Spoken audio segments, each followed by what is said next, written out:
Yeah. I guess I'll start. I'm going to have to take this thing off because I can't stand in one spot. Wow, that's sensitive. Hi. All right. So most of my talks in the past have been largely physical. That's kind of my specialty, was breaking into buildings. So I kind of focus a lot of my talks on that. Outside of the physical perspective, I did a lot of the technical talks. I kind of left the consulting field a little while ago and took a job as a CISO. So I'm not really doing the cool breaking in stuff anymore. So I kind of want to switch my talks now to focus more on the compliance side and how to actually sell the red team type testing to organizations. Because when I was doing the consulting, I didn't really feel there was a correct selling method. And the red teams weren't really being understood by a lot of the security teams. So this talk actually started out as a fire talk in B-Sides, Delaware, on a really short notice that there was a slot open, so can you throw something together? And I did. A couple people liked it, so we expanded it out into a 45-minute talk. There's actually like 50 slides, so it's going to be kind of interesting. So I'm going to go through this really quickly. There's stuff about me because everyone always asks, what's your background? I'm not really going to go into it. This is me in a nutshell. So I've been on kind of both sides of the security fence, both the IT side and the physical security side. A lot of SAN certifications, OffSec training. I'm a certified bodyguard, jiu-jitsu instructor, teacher. So yeah, I've kind of been all over the field for the past 26 years. And so that's what I do. Nothing I say here should be reflected on my employer. I'm not mentioning who they are, but if you do some Google research, if you're really interested, you can figure it out. Anyhow, off because I can't stand still. There's a lot of text in the slides. I didn't write any of the text. There's a reason for it. A lot of the text on the slides are pulled directly from NIST. There's a reason for it. A lot of the major control risk management frameworks that are out there, like PCI, ISO, they're all pulled essentially from NIST. If you look at the NIST controls, they're mapped directly into other risk management frameworks. But there's also a lot of confusion on the NIST framework. It's very hard to decipher. So we're going to actually take common risk or common red team testing techniques, tactics, and actually map them into NIST. Just kind of to better understand what those controls are, why they're important, and how we have to actually do the testing to meet those specific controls. So this is it. There's actually 3 risk categories in NIST. There's low, moderate, and high. Most commercial organizations, private organizations, will never actually reach high unless you're dealing with top secret or TS/SCI type data. High doesn't apply. Most commercial businesses are going to be at moderate level. So most of the slides in here that I'm focusing on for testing controls are going to be at moderate. If you meet moderate, you obviously meet low. Most of the slides that are in here, they're going to be based off of child categories of the major families. So if I'm calling CA8, which is certification and accreditation number 8, it'll be CA8-2. If you meet CA8-2, you obviously meet CA8. If that doesn't make any sense when we get to the slide, ask me what it is and I'll explain it better. Because right now it probably doesn't make any sense if you've never seen this before. Alright, so for the technical stuff. This is all the stuff that usually happens from, a sales perspective during a pen test. It's common verbiage for everyone in here. We're testing the web apps, we're testing network devices, we're testing wireless, we're doing OSINT, we're doing phishing, we're doing vishing, all the cool stuff that we like to do when we're breaking stuff. Which is cool, but how do we map it into the red teams? And there's a lot of definitions on what a red team is. If you go to 3 different consulting companies that do red teams, they'll give you 3 different definitions. Down to we red team web apps. I especially love that one. This is NIST definition. My definition of a red team is full scope. It's we will do everything. We'll come on site, we'll pick locks, we'll break doors, we'll own your systems internally, then go back outside and we'll break it again. That's my view of what a red team is, but this is NIST definition. I'm not going to read all the slides to you because it'll waste time, and it's kind of dumb to read the slides. So if I go too fast, ask me to rewind and I'll pull it back. From a testing perspective, and again, we're going to focus specifically on NIST. These are the controls that are going to say a red team, or what type of testing needs to be done. So the first 2 are, do you do security assessments? Okay. So if we do a red team, this is the control that we're going to meet, CA2, certification and accreditation number 2. Right. Is it done by an independent assessor? Which it should be done. In-house red teams are fine, but there needs to be a third party that's actually going to validate what testing was actually done, how the controls were actually implemented. Did you do a penetration test? I don't think I need to explain that one. Did you do a red team? Red teams under NIST actually aren't required unless you're doing a high classification system. However, we can use the red team to actually validate a whole bunch of controls. So using a properly executed full scope red team, you're going to cross over about 6 different control families and like 40 different controls, which we'll go through shortly. Again, a lot of it's very complex, very convoluted, so if something that I say doesn't make sense or the slide doesn't make sense, just raise your hand and I'll try to explain it. But again, there's a lot of data in here, so I'm going to try to blow through this very quickly without speaking too fast. I have a bad habit of doing it. I'm originally from New York City, so we speak fast by nature. We also usually curse a lot. I've gotten better over the years of not dropping the F-bomb in every sentence, especially now it's being recorded, and I don't usually do this. I'll try not to curse. Alright, so starting out with the first control, and I go sequentially. I don't go in order of preference. If I did, I'd start with physical. But I'm trying to go from top to bottom as NIST defines it. So account management. If we pop a system and someone makes an account, because pen testers do that, is there some kind of system place that's going to automatically, without someone actually going onto a system and looking who's logged on, is there some way that system is going to alert something that someone's compromised the system? I know it sounds ridiculous. What does it actually mean? I like Splunk, so if I'm pulling logs into Splunk and Splunk automatically says, hey, an account was created, is there an alert that's automatically generated based on that, we'll say, Windows notification that tells someone, hey, an account was generated? How we do with the pen test? Obviously, if we pop something, we can account, the circle starts. Non-privileged ties back to, AC2. If I create an account and then I elevate privileges or assign myself to an admin account, is there a system in place that's going to detect that? Okay. Again, tying back into any SIM, I can pick on Splunk, that's going to actually detect that activity. So when me as a pen tester pops your box, creates an account, I then add myself to the admin group, it's just some automated functionality that's going to detect that and alert on it and notify the appropriate persons.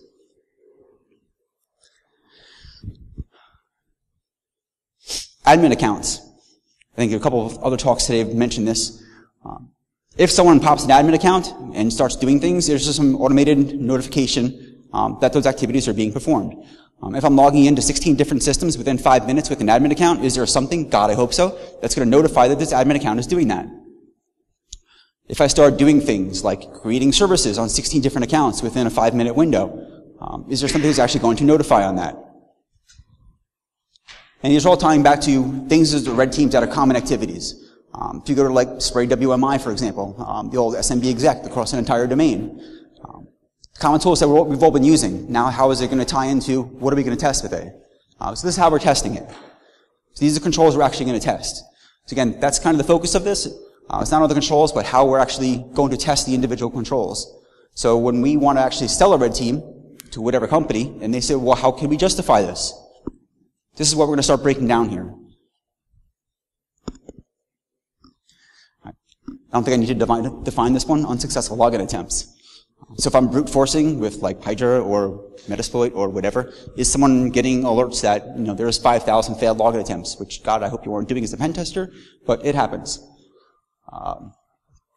Action permitted without identification or authorization. If I'm starting to forced execution of commands and they're failing, common activities unfortunately on pen test, but is there some automated mechanism that's going to detect for all those actions and notify the appropriate person? Remote access. If by some freak chance you're running PEEP or WEP because you'd be surprised if people are still using it and I get creds and then I start VPNing in, is there something that's going to monitor for VPN activities coming into the network? If I pop an admin account and I try to VPN in, is there something that's going to say, hey, this is bad activity? What's going on? Again, is there some kind of automated notification that's going to tell the network guys, the security guys, whomever, that this is actually happening? What type of encryption is actually being used on the VPNs? Common stuff that we test for in every kind of vulnerability assessment, every pen test. But is there some automated mechanism in place that's going to say, hey, some bad guy is trying to strip out SSL. He's trying to actually degrade what type of encryption we're forcing on the VPNs.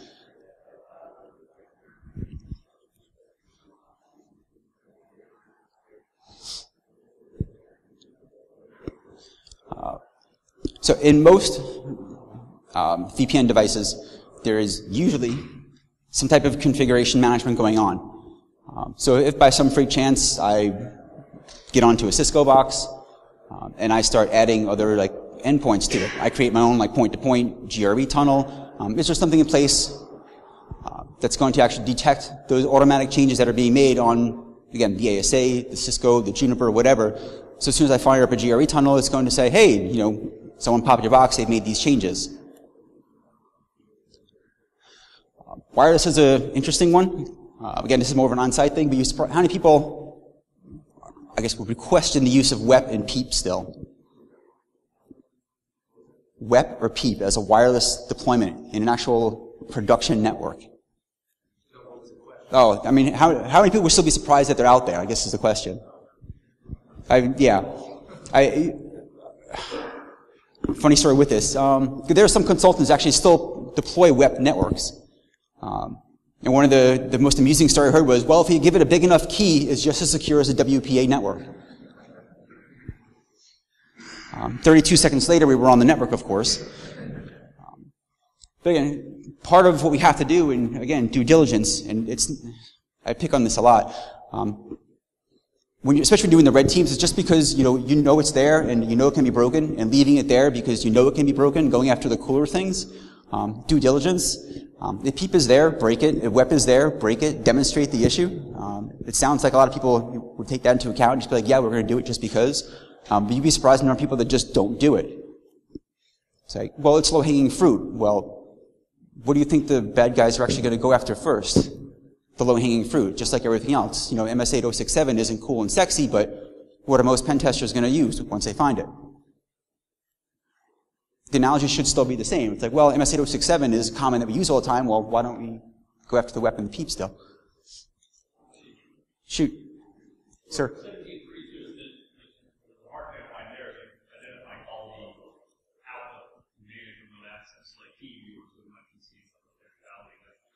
I'm sorry, what was that? The hard part's going to create things like all, like, not just the code to manage, but the verifying properly managed.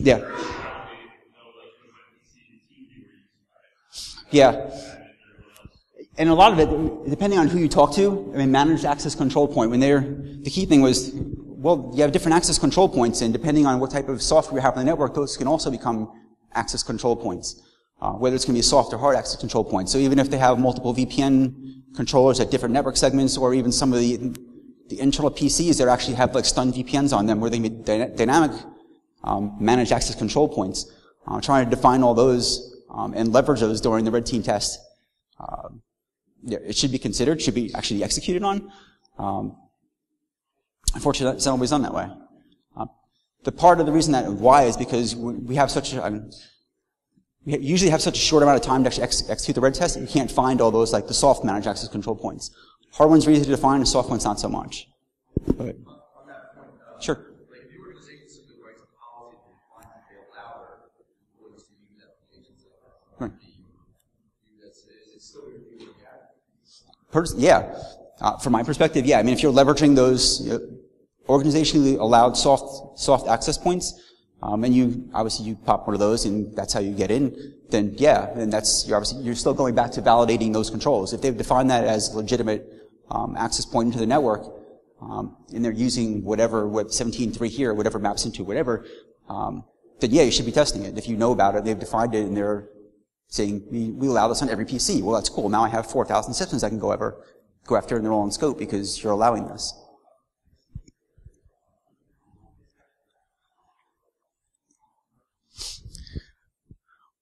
I've already touched on the encryption one, so I'm not going to go into it again. Does anyone have you not know like the PEEP WEP thing? I think everyone here probably does, just based on all the giggles when I said it. Cool. So full disk encryption, whole disk encryption, whatever you want to call it. A lot of guys don't really take that into consideration. Even the organizations like, well, we don't really worry about it, or we already have it, so we're not going to include it. If by some freak chance, we happen to get into a building and there's like a crap ton of laptops laying around, we want to take those into consideration. We actually want to test those. I want to fire up a bunch of the laptops, see if they're actually all fully encrypted. Because if one's not encrypted, well, we know what's going to happen there because all we need is one. Just like we only need one system to be compromised. So if you're actually physically in the building, there's a pile of laptops, start turning them on. Why? Because we want to verify this. Make sure every device is actually encrypted.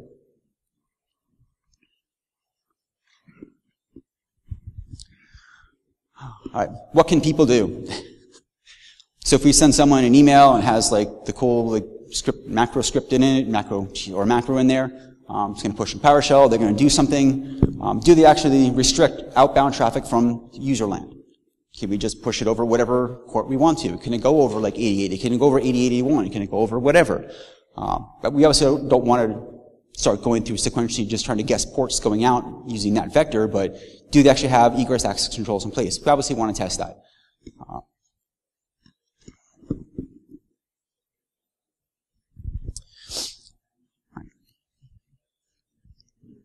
One of a common like red team pen test, we still go back to the USB drives. We have the USB drops, we have the DVD drops, we have whatever. We drop some cool, mouse on the ground with something that we reprogrammed. So when they plug the mouse in, it does cool PowerShell stuff.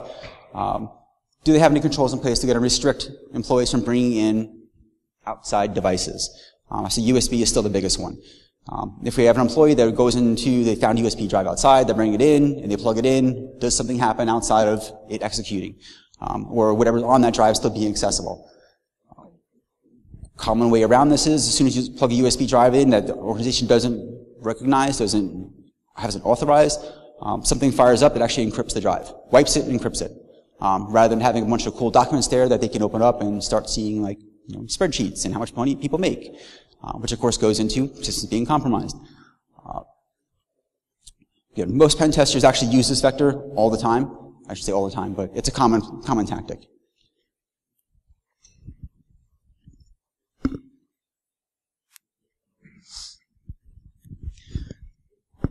How many people do OSINT? A couple. So we always go through what's out there. We want to go through all the PDFs, all the Word docs, all the spreadsheets, all the PowerPoints, everything that they post, because we want to look for cool and interesting information that we can use to get into systems. This ties into that. So when we're doing our OSINT, when we're doing those digs through everything on their website, there needs to be control in place that's going to limit what people can post onto the organization's public website. So are all the documents being cleansed properly before they're being put out there? Or is it just being left as organizational usernames and domain names being stored in the documents that someone like us or the bad guys are going to rip out there and start attacking the systems based on that information?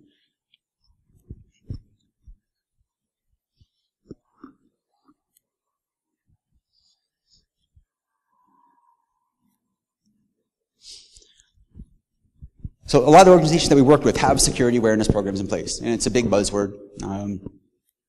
Hopefully everyone has been through their security awareness training, but a lot of them don't bring into effect like insider threat type training. It's the common, if you get an email and it's a Word document, don't click on it. That's like the majority of our security awareness training. It's not, hey, if you see some dude and he's like, or not dude, because bad guys are girls too. If you see some individual walking through the building and they start plugging like Raspberry Pis in the network and they duct tape it to the bottom of the table, that's probably suspicious. You should report that. And this is how you should report it. Defining that entire path for them explicitly. Detailing who they should be reporting to, when they should report it by, and why they need to report it, especially making them aware of, the why. Because a lot of people still don't understand the why. They understand that they're supposed to do stuff, but not why they're supposed to do stuff. So obviously when we are doing our cool like on-site physical break into buildings and talking to internal employees and trying to figure out where all the cool people sit and where the time they actually get here, what time they leave, those are obviously indicators of insider threats that we need to be training the employees on. So that's how we meet this. And I'm trying to blow in through the controls sequentially, so if you guys have any questions, just stop me, or if it hasn't been fully covered, and I'll stop and try to answer it, and otherwise I'll just keep rolling through these things. All right. So as we're going through the systems and, we're adding accounts to this, we're compromising VPNs and whatever, we're making changes to all the stuff we do as pen testers. What's recording all those changes that we're making? Is there anything actually recording all those changes that we're making? Are all the security devices actually integrated into a centralized data correlation logging server?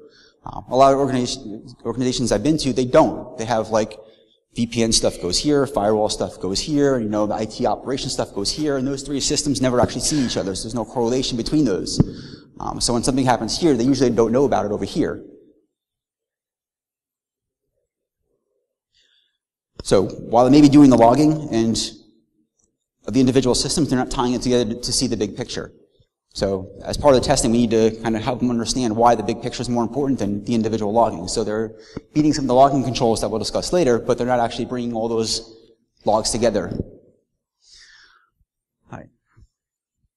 So when they detect changes that are actually being made to the systems, what do they actually have to do? Are they required to actually do anything? Have they defined the path of incident handling, incident response? So once these things start coming in, as far as I've logged into your router, I've added routes, I've created, you know, new tunnels, I've added accounts to the systems, I've moved myself into better groups, more access. How is that coming back into the major system for the blue team to know what to do, when they have to do it? And this is kind of going to tie back into general security awareness training. You know, incident response. Do they actually have an incident response program? A lot of the companies I've been to, they have incident response policies that say, you know, you must report something when you see it. But then when they report something, you know, it goes into kind of an abyss. So is there actually an incident response plan in the back end that the technical end or physical people, I'm going to pick on later because, you know, a lot of times we focus just on the tech stuff at these conferences. We don't really think about the physical security guys, but is there an actual overall plan for technical and physical? So when something happens, what's the actual requirements they have to start following? What do they have to do once an employee actually reports whatever? Their CD drive is opening and closing. Their camera has turned on. There's some weird individual file in a parking lot. So all these things tie back into the incident response of once the employee reports it, what do they have to start doing?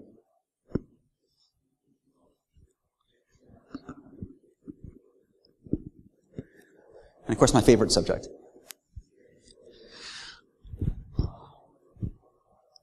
Right. So physical is going to tie into pretty much like all the incident response type stuff. So do we have access controls at every entrance and exit? And I say that entry and exit because that's actually very important. Because most organizations only think about entry into the buildings. We're concerned with stopping people from getting into the building. You know, we have the locks and the doors and the cameras and the guards, and they're stopping people from getting in, not from getting out. Which is just as important both ways, because once I get in and I actually physically steal stuff and I'm walking out with boxes, there needs to be some kind of control in place that's going to stop me from getting out. That's all going to tie back into their overall, you know, physical protection plan.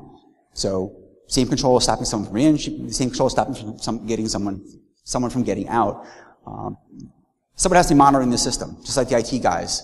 You know, they have their cool SIMs, whether it be Splunk or whatever. Physical guys need the same exact program. Something has to alert them that there's some bad dude or woman walking around the building, doing stuff, picking stuff up, walking out of the building.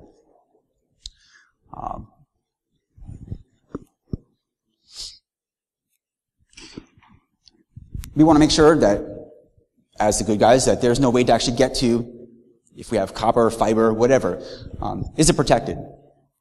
You know, as the red team guys, that was one of my favorite targets. It's like, how do you want to really irritate someone? You take an axe to the fiber. Because when the internet goes down and there's a big axe cut in the fiber outside, well, that's a major impact to the business. How are they protecting it? Are they protecting it? Do they even realize they need to protect it? Part of the job of the red teamers is obviously to kind of exploit that stuff. It's just someone actually monitoring the alarms. One of the big ones I like to pick on is closed circuit television. Cameras everywhere. Is anyone actually monitoring them? 90% of the time, no. It's just like the IDSs. If we're having an IDS and no one's watching it, what's the point? Emergency shutoff.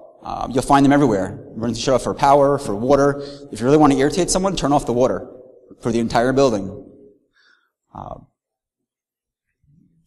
There should be actual controls in place monitoring for that as well. So if by some chance someone actually physically makes it to those emergency shutoffs, whether it's for the power, for the water, someone needs to be alerted. Hey, there's some individual that's in the basement.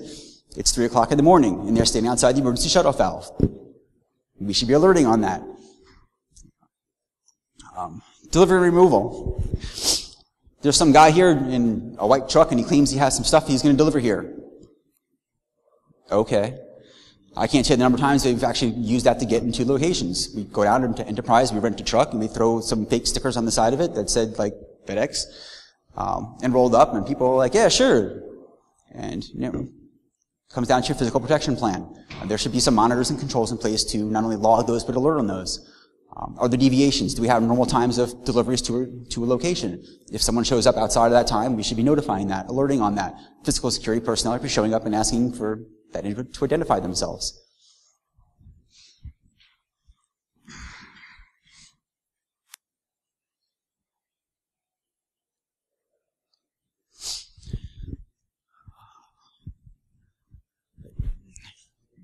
Do the web developers actually do any testing before they push stuff to public?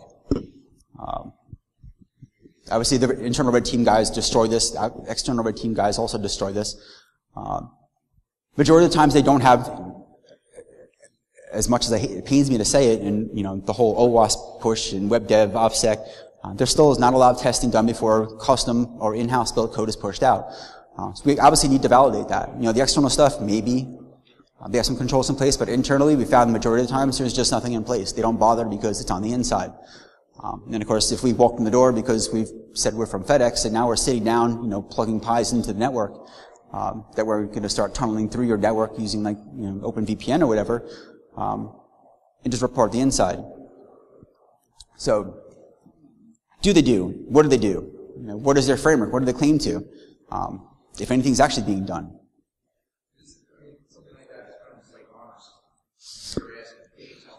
Yeah, a lot of times before the test would start, we'd straight up ask them, it's like, what's your development framework? They're like, oh, it's agile, that's great. It's like, what's your testing process? And, if there's a hesitation in the answer, then you know what the testing process is. Then it's just, go through and at least validate it. It's like, yes, you have no internal or no external public-facing, code validation or input validation being performed. And it's common that we do that. It should be. We preach that. But for internally, obviously, it's where the majority of our testing nowadays is very PowerShell focused. We're always looking at, passing the hashes. We're not looking at the testing actual internal web applications. If you go to the majority of the talks at any of the security cons, it's like, what are the majority of the red team talks on?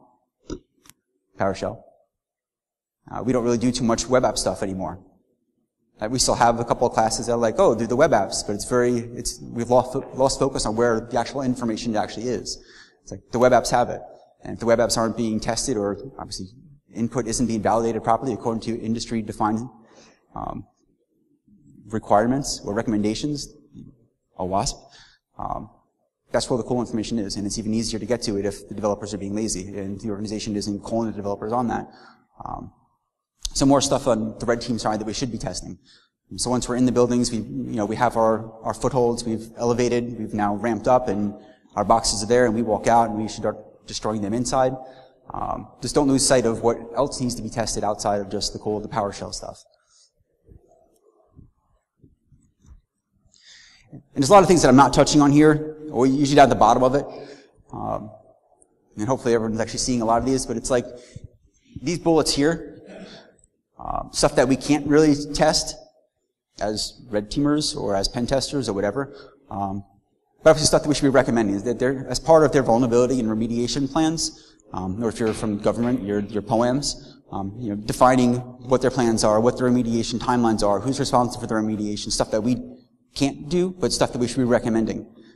Because in the cool, ridiculously large reports that we sometimes write, that kind of stuff needs to be addressed, not just what the issue is and how to exploit it and how to fix it, but kind of detailing out the plan as well.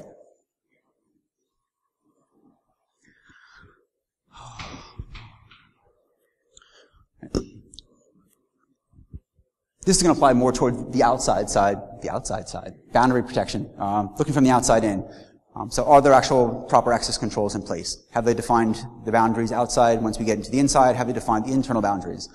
So if you pop a box in the DMZ, can you then start bouncing over internally because there's no firewall rules at all restricting access from DMZ to internal? We're kind of going through and trying to validate that, not just trying to look for the pinholes if they're there. So is it wide open? We can pretty much map that out. We want to do that as an afterthought, trying to map that out to make sure that those rules aren't in place. Because we start trying to nmap entire internal network segments based off ARP tables, you're going to be setting off alarms. but usually as the wrap up for the testing. It's like, okay, we got into these systems, we used this to get into this. After testing was completed, we went back and validated that, there's no internal access controls between DMZ segment and inside, and this is how we did it. Again, just defining or explaining to them how the boundaries aren't properly defined.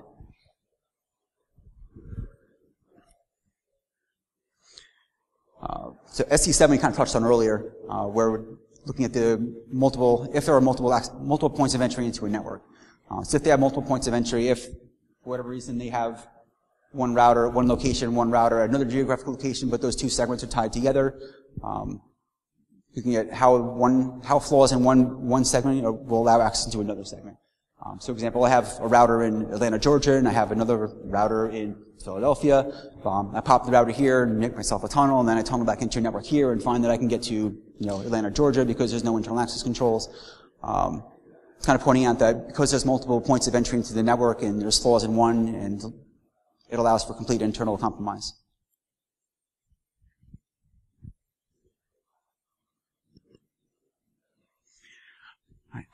For the data that's actually residing on the systems, how are they protecting it?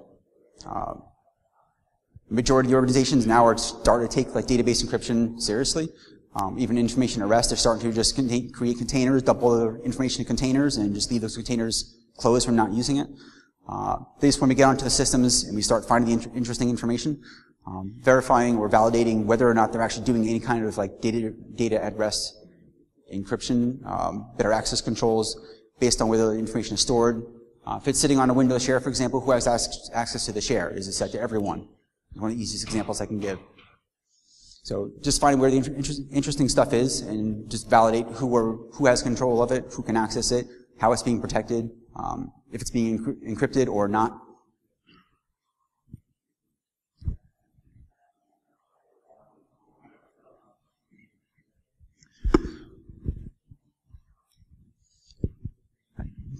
Do they have malicious code? Antivirus is common. Do they have it? Is it being updated? We obviously can test that. We don't want to because we don't want to start pushing bad code or, code that's going to be detected, at least not until after we've done our cool stuff. We want to verify that it's actually there, that it's being updated, that it's catching, the common stuff. So after we push our cool PowerShells and we get DA or whatever, go back and actually start throwing stuff that we know should be detected just to make sure that those things are actually functioning. Can't tell the number of times that, antivirus has actually been on a system, but it hasn't been updated in 10 years. The date was a little pulled. I think it was 3 or 4 years actually. But if it's not being updated, it shouldn't even be there. There's no point to it. It's taking up processor space, memory space. So if it's not being updated, it needs to be called out. And it actually needs to be tested. And a lot of us don't actually do that type of testing when we're doing the pen test, doing the red team. So we pop the boxes, you do whatever, fail to encode it, push it out there, make sure it's not being detected, but we actually need to, once the testing is actually completed, go back and actually verify that everything's actually working. Make sure that malicious code is actually functioning as it's supposed to be. Right. So I've pointed out the SIM thing already. Do they have something in there that's pulling all the logs together? I think when we did this as a fire talk, someone said, well, what do you recommend? It's like, well, Splunk was my favorite. You throw it out there, it's pretty point click, literally. You dump all the logs into it, you want to make reports, you just say this, and this, and hit go. It's probably one of the easiest SIMs to use. It's probably one of the cheapest, outside of Security Onion. They need to have something in place. They have to have something in there to pull everything together from all the systems, especially public-facing and all internal critical systems. So if they don't have something there that's going to generate that kind of intelligence for them, the real-time alerting when someone's doing anything even remotely suspicious, it needs to be called out. And obviously, we can detail this really easy. We're popping boxes and no one's knowing about it. They need to be made aware of it. It can't just be, we did this, and this. It's like, well, you need better monitoring tools. You need better logging capability. You need better data correlation. All going to a single log source or to multiple log sources that are being pulled into one major log source, and then you're doing your analysis correlation there.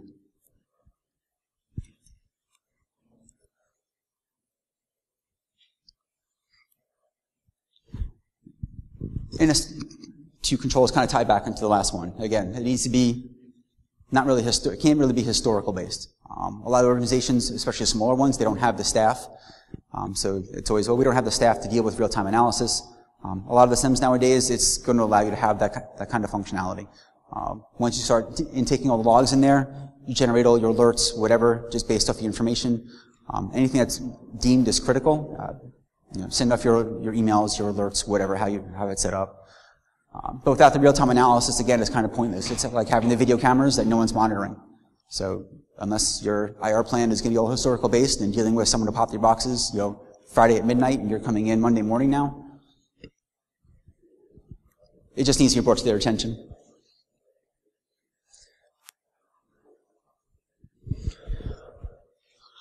So do the systems actually generate alerts? Which is another one we used to find all the time. It's like their DMZ system, someone just decided to not enable auditing on the system. So everything was all the Windows boxes, for example, auditing was just no to everything because it was taking up log space. And again, no one in the past had brought it to their attention, no other auditors had found it. So just going through and verifying that auditing is actually taking place. So after you pop the boxes as an afterthought and you've done your cool stuff, go back and make sure that the systems are actually generating alerts. Are they generating alarms? Are the event logs actually being generated for me creating an account, me adding myself to the admin group, me starting new services? If it's not being done, obviously they're going to have issues with meeting these kind of controls. Outside of that, when someone pops their boxes and actually steals stuff, they're never going to know about it. All the cool splunking in the world isn't going to help them if the data's not there. Are they doing any kind of integrity checks, especially on public-facing systems? So when I go in there and I start replacing adding 132 DLL replacements or adding new DLLs, is there something that's going to say, hey, someone's making or creating new files, editing this, editing that? Is there anything actually being done to detect that? Is it being pulled into a central repository? Are there alerts being generated on it?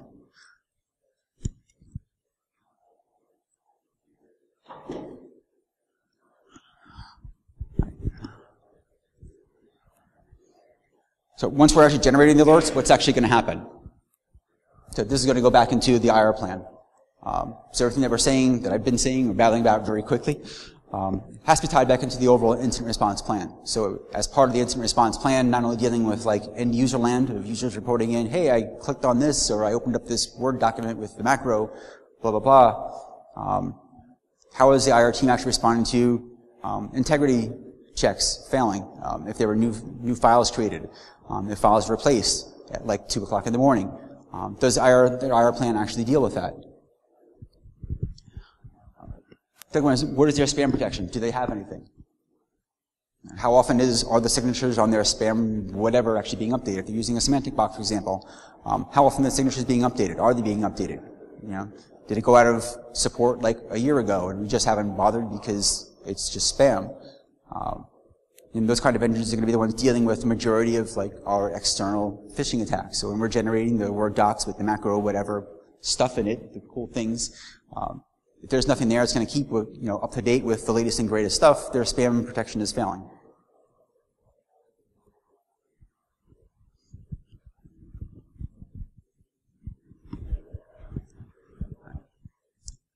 So the information input validation is already. They touched on this, and a lot of the controls are repetitive. I'm not sure why, but this is one of the ones that were. As part of the developer testing, development in general,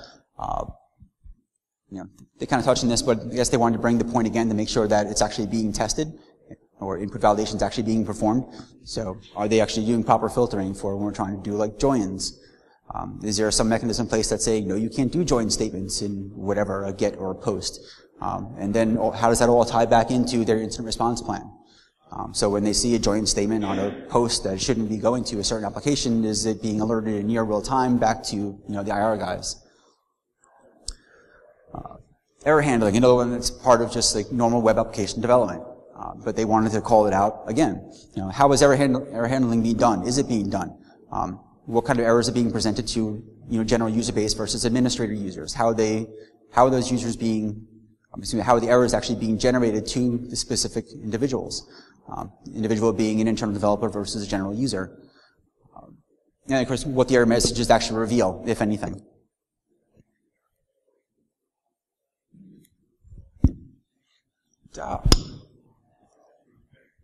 Cool timing. Yeah. So there was a lot, and I'm sorry I threw 50 slides into 45 minutes. But there's a lot of stuff, and to be honest with you, I didn't really cover even more of it, because a lot of the controls that I kind of rushed through there very quickly were the minor controls. And the minor control was actually tied back into the major controls, and the major controls were paragraphs longer. If you've never actually read through the NIST documentation, it's a lot of words.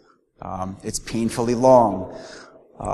In a former life, we did a lot of government work with NIST, so I kind of built everything that I did kind of around that framework. So when someone wanted testing done, and how can we sell this? I tied it back to, let's look at compliance. And compliance has kind of got a bad rap, because we're all, obviously most of us are very technical in the room. So we're all hack this, hack that, and, but we actually want to sell the stuff. We have to go back to the risk management frameworks, the compliance frameworks, because that's what the executives, that's what they're more concerned with. The compliance officers who actually make the majority of the decisions, the CISOs who make the majority of the decisions, is going to come back down to, what controls are you going to meet when you do this cool, sexy pen test and pop all my stuff? And it's been the common theme that we're still trying to get across to everyone. So next time, again, you're trying to sell the pen test to the CISOs, to the compliance officers, to whatever executive it is. It's far easier to sell it from a compliance perspective, at least in my opinion. I've had a lot of success that way. If you disagree, cool. We can argue about it later, because I have 5 minutes left for questions. So I'll stop for now and take questions. Sir.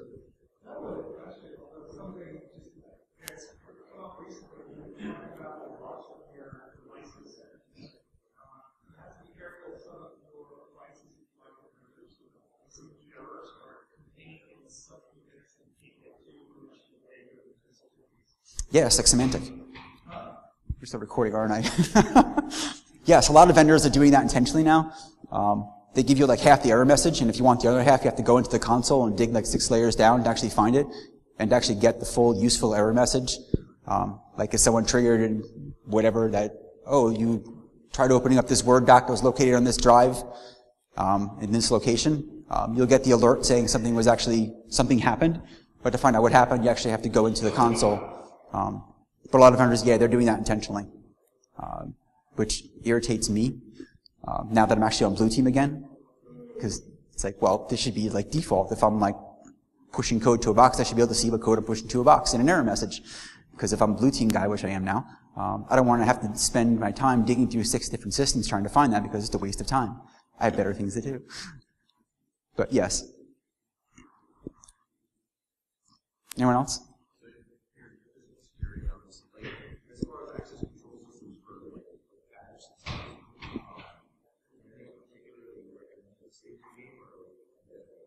No, I mean, and there are a lot of talks about the RFID.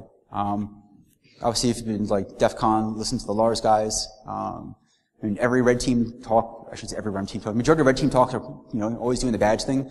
And the badges that they're talking about, even the vendors themselves nowadays are saying don't use these anymore because they're broken. But a lot of the resellers still have these things in stock, and they're trying to get rid of them. But honestly, if you're working with a customer who has the old, I forgot my badges. If you have the old style, I still keep them around just because the old style HID badges, the dual frequency badges that are going high-low, that are still easily clonable. One of the easiest things is just you get the shields. It's $1.50 that are FIPS compliant, that prevent the whole badge cloning thing. It's always going to be a viable, I shouldn't say always, it's going to be a viable vector for a long time just because the busted systems are out there and the vendors still have them. But even if you go to HID now and say, hey, I need a new system, they're going to go with the ultra high frequency badges that right now you can't clone them.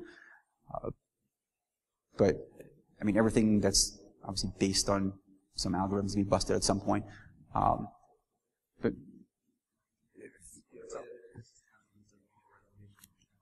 yeah. Yeah, and even it's going to be even come down to multiple layers. So if you have a badging system, don't just rely on the badging system. Something you have, something you are, something you know. Go back to the idiocy of just general old school IT. It's if you have a badge, that's great, but couple it with something else. Couple it with a PIN number. I can't tell you how many customers I've been to. It's I cloned your badge and it was useless. Because once I walked up to the badge reader and I badged in, the cool little light went green, then I had to either do the retinal, literally I had to do a retinal picture, or I had to punch in the code. So couple it with something. So do you like the badge readers, couple it with the retinals or with punching in a pin. Because then I have to then stand at the door or have like a long-range telephoto lens to watch what your employees are punching in, which also has been done, but then requires more time for me to sit outside there. Cool. Anyone else? All right, cool. Well, thank you. I appreciate it.